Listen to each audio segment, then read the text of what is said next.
Hi, I'm going to today show you biryani masala recipe.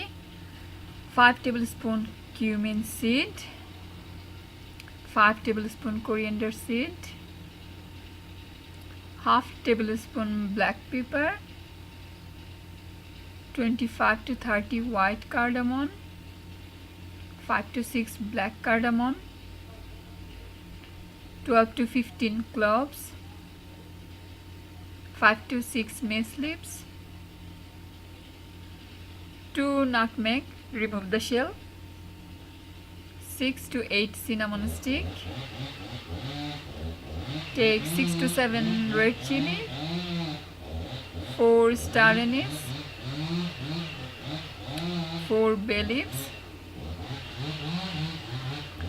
Fry them all the spices in a dry fry pan for 2 to 3 minutes. Stir them all the time, don't burn them or discolor them. And now take a grinder machine and grind them all in the machine. Okay, now you can add some whole cumin seed, coriander seed, cinnamon, white cardamom and red chili.